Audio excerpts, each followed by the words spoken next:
দিদা শাশুড়িকে মা সাজিয়ে অবৈধভাবে বসবাস করছে বাংলাদেশি। এসআইআর আবহে এবার বাংলাদেশের খোঁজ। বসিরহাট ১ নম্বর ব্লকের অন্তর্গত সংগ্রামপুর শিবাহাটি গ্রাম পঞ্চায়েতের ১ নম্বর পাড় নৈহাটির ১৩ নম্বর বুথে দিদা শাশুড়িকে মা বানিয়ে অবৈধভাবে বসবাস করছে বাংলাদেশি আজমল কাজী। গত কয়েক বছর আগে এই আজমল কাজী অবৈধভাবে বাংলাদেশ থেকে সীমান্ত পেরিয়ে বসিরহাটের সীমান্তবর্তী এই নৈহাটি এলাকায় আসেন। এই এলাকায় এসে মঞ্জুয়ারা বিবি নামে এক মহিলাকে বিয়ে করে। তারপর মঞ্জুয়ারা দিদা শাশুড়িকে মা বানিয়ে ভোটার কার্ড সহ যাবতীয় ভারতের নথি তৈরি করে নেয় এই আজমল কাজী। স্থানীয় বাসিন্দাদের দাবি, শাসক দলের নেতাদের সাহায্য নিয়ে এই বাংলাদেশি আজমল কাজী কয়েক বছরের মধ্যে ভোটার কার্ড সহ যাবতীয় ভারতের নথি তৈরি করে ফেলেছে। ফর্মটা তো আমাকে সবাইকেই দিতে বলেছে, যে আপনি যতগুলো ফর্ম পেয়েছেন আমাকে বারে বারে বলা হচ্ছে ফর্মগুলো ডিস্ট্রিবিউট ওখানে 0 দেখান। সেই সুবাদে আমি ফর্ম সবাইকেই দিয়েছি। এখানে এসআইআর 100% আপ্রাণ চেষ্টা করব। আপনাকে উদ্যোগ কর্তৃপক্ষের সাহায্য নেবেন? অবশ্যই নেব। আমি তো ফর্মটা সাবমিট করিনি। এটা কি করবেন আপনারা?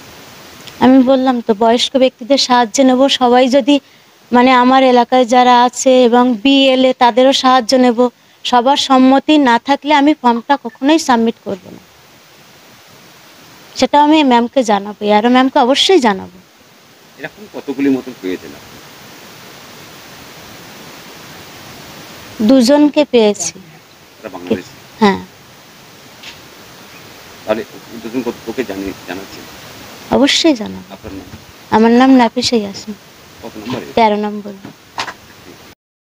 কিভাবে এখানে কার্ড বানালো, কিভাবে আসলে চোরা বর্ডারে আসার পরে পরবর্তীতে যে বর্তমান আমাদের বাংলার সরকার, এদের যারা পার্টি করার নেতাগোতা আছে, পঞ্চায়েত প্রধান থেকে ধরে বিভিন্ন রাজনৈতিক নেতা, এরা পরিকল্পনাভাবে টাকার বিনিময়ে Aadhaar card, ration card, voter card, এমনকি প্যান কার্ড, সাথে সাথে 5 বছরের মধ্যে পাসপোর্ট হয়ে গেল। যারা আমরা ভারতীয়রা পাসপোর্ট পাচ্ছি না, ওরা পাসপোর্ট পর্যন্ত পেয়ে যাচ্ছে।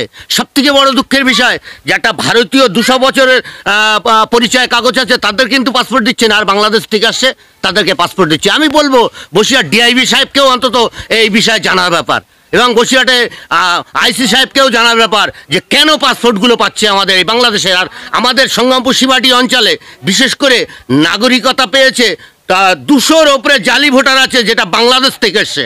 তার প্রুফ দিতে পারি, হ্যাঁ, সব প্রুফ দিতে পারি। তারা 5 বছর, 6 বছর, 10 বছর এসে ভোটার কার্ডের থেকে ধরে A to Z করেছে। এটাই তো আমাদের ভারতবর্ষের সবথেকে ক্ষতিকর, কারণ আমরা ভারতের আদি বাসিন্দার। আমাদের যদি একটা সরকারি সুযোগ সুবিধা আসার আগে ওরা তো পেয়েই যাচ্ছে, ওদের পাওয়ার কারণে ভারতীয় যারা গরিব মানুষ আছে তারা রেশন কার্ড পাচ্ছে না, তারা ঘর একটা পাচ্ছে না, সেই ঘরটা বাংলাদেশের ছেলেদের কাছে চলে যাচ্ছে। একটা কোনো কিছু চাকরি গেলে চাকরিটাই তারা পেয়ে যাচ্ছে। তাহলে টোটাল পেপার যদি সেই বাংলাদেশের লোক পেয়ে যায়, তাহলে ভারতীয় গরিব মানুষেরা কী করবে? এরা কি ভিক্ষি করবে? এরা কি বিদেশে গিয়ে ভিক্ষি করবে? এ কারণে আমি বলবো ভারত সরকারের কাছে গোয়েন্দা বিভাগের মাধ্যমে এলাকা সার্ভিস করে সাফ করে দেখে তার তদন্ত বিশেষ করে করা হোক, এবং নির্বাচন কমিশনার যেভাবে লেগেছে এই নির্বাচন কমিশনার যারা সঠিক তথ্য বার করে, আর বিএলওর যারা দায়িত্ব পেয়েছে এরা যদি জালি ভোটার কাজ করে, সরকার যে নির্দেশ দিয়েছে, নির্বাচন আধিকারিক যা নির্দেশ দিয়েছে, এই নির্দেশ অনুযায়ী জেল এবং জরিমানা এবং শাস্তিমূলক যেন চাকরি চলে যায়, তারা যেন একটাও যেন জালি ভোটার না তোলে। আমার নাম আব্দুর রউফ সর্দার, আমি বসিরহাট দক্ষিণে।